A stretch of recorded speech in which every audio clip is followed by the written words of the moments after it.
Welcome to Exercise Prescription for Pre-Adolescent and Adolescent Individuals.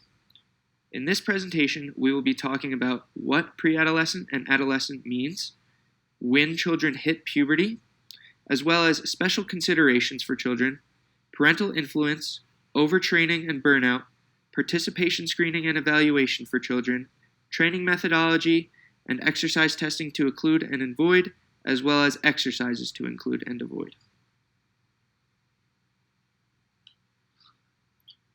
Pre-adolescence is the period of childhood between the ages of 5 and when a child reaches puberty. This age can be between 10 and 12 in girls and 11 and 13 in boys. Before puberty, there is little physical human development difference between males and females. Adolescence is a transitional stage of physical development when children go through puberty. This is when physiological differences appear between males and females. Females tend to hit this stage earlier than males do.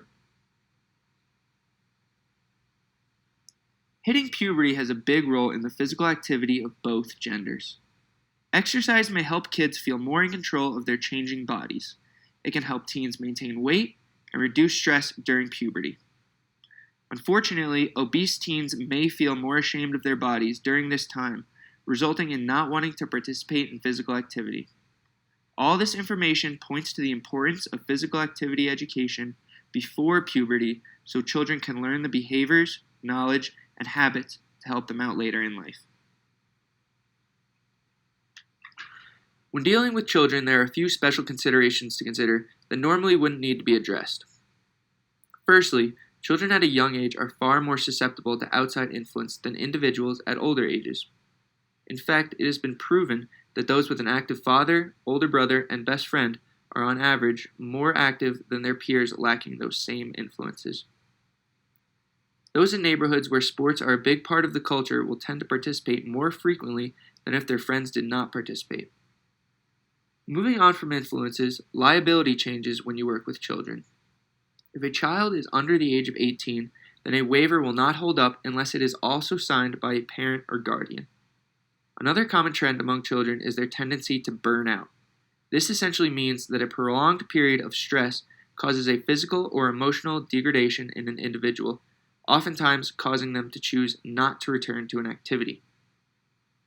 Burnout won't occur at the start of a sport, but as described in our case study, after a few years of intense work, children can easily feel its effects. A study conducted by Granz et al. Showed that keeping health satisfaction high can reduce the chance of burnout from happening. Lastly, although an issue with all populations is obesity, it is becoming more and more an issue with children. For the first time in recent history, the life expectancy of pre-adolescents is less than that of their parents, in large because of our obesity problem. When dealing with children, as harsh as reality can be, it is important to acknowledge that childhood obesity increases the likelihood of adult obesity and realizing the implications that can go along with this. As mentioned in the previous slide, parental influence plays a major role in a child's development. This may seem obvious on a large scale, but even when just looking at a child's activity levels, the statement holds true. Many times, one or both parents might have a different agenda for their child than the child has for themselves. In this scenario, children can be drawn away from a sport or not be able to utilize their entire potential. To be more specific, pretend a parent has zero interest in their child playing baseball, but all the child's friends play. Even if the child wants to play baseball, the parents might not give the child this opportunity, or, after a little convincing, make it so the child doesn't want to participate. Another example, on the other end, would be a parent pushing for an activity too hard.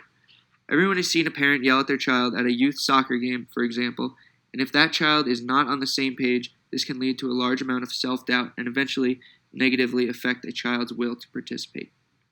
Ideally, parents and other adults should present a positive attitude towards exercise and sport and try to push for children to do what they enjoy as well as make activities enjoyable, even if the adults themselves aren't huge fans of such activity. When looking at adolescent and pre-adolescent populations, the number one cause of injury is overtraining. Burnout and the amount of mental stress that goes along with it helps contribute to this statistic. An overuse injury is considered microtraumatic damage to the muscles, tendons, and bones due to a repetitive stress without the proper use of rest. One example of such an injury would be a stress fracture or shin splints. There are 4 stages to classify overuse injuries. Stage 1 is considered pain in the affected area after physical activity. Stage 2 is considered pain during activity without restricting performance. Stage 3 is pain during the activity that also restricts the performance of such activity. Finally, stage 4 is chronic pain even at rest. Similar to other populations, a pre-participation evaluation should be conducted that includes an in-depth interview. This gives exercise professionals an understanding of their clients' likes and dislikes, previous exercise experience, and goals. In addition, a pre-participation interview for a minor should include parental input as well. Some considerations for this population are whether a child participates in one or more sports, and if they participate at a recreational or competitive level. Finally, it is important to understand the source and amount of motivation an individual has. Inside an intake packet for a pre-adolescent individual, there should be 4 major forms and questionnaires. First, and in no particular order, is a liability waiver and release form. As mentioned earlier in the presentation, these waivers and release forms will need to be signed by a parent or guardian. Next, we want to hand out an exercise habits and dietary information form. This will give us our best idea of exactly what the individual has done in the past, what they are currently doing, and how they are treating themselves overall. It can also help us prescribe exercise moving forward. Next is a medical history questionnaire. This questionnaire is to make sure everything that is prescribed is safe for the individual and no unexpected problems arise that could have been easily avoided. Lastly, a confidentiality and use of information waiver is handed out. This will simply make it so that all the other information we acquired will be safe and the client will have assurance of this through a waiver. All of these waivers and forms would also be handed out to an adult population, the major difference being the parental signature and most likely less previous medical history from a pre-adolescent individual. The charts above can be used to calculate percentiles for height, weight, and BMI for ages 2 to 20. Kids' development occurs in stages and at different times depending on the individual. Therefore, an individual's percentile for a particular category should not be of great concern. However, an increase in BMI percentile within a short period of time may indicate the need for a lifestyle change. When going about prescribing a training methodology for a child, there are a few differences to take into consideration that don't apply to other populations. First off, the myth that resistance training for pre-adolescents is harmful needs to be addressed. This is simply not true, and a study done by Blinke in 1993 looked at children that used such methodology, and it resulted in, quote, no detrimental effect during pre-adolescent. It also states no changes in height, weight, or body composition were observed. He does go on to mention that weightlifting has been seen to cause injury, but only when unsupervised and improper form is being used, which could easily be where the myth comes from. Next, if an individual goal is to induce hypertrophy in a child, then they are out of luck. Strength gains in children are in large caused by neural adaptation. This is the same response when individuals first start a resistance training regimen, the difference being that children won't get out of this neural adaptation stage until after puberty, whereas adults undergo this process for roughly 6 weeks. Lastly, aerobic capacity can be focused on with our population, but just like other areas, it shouldn't be expected to show too many results. Some results can be expected, but far less than when dealing with adult populations. Pre-intervention testing for pre-adolescents should not include maximal strength testing because a foundation of resistance training is necessary to develop proper form. Maximal strength tests may be incorporated for individuals who have reached puberty and who have a basis of weightlifting experience and have mastered proper technique. Males especially could benefit from this because they have an increased ability to gain strength. Keep in mind that exercise testing may not align with the goals of pre-adolescents that are not highly competitive. The population is able to complete aerobic exercise at a vigorous intensity. Aerobic exercise testing may be used to identify individuals who are at risk for cardiovascular disease. Firstly, it is important to include warm-up and cool-down exercises for this population. Building this habit will help individuals throughout their physical activity career. Aerobic exercise that is enjoyable should always be prescribed. This often includes games and sports.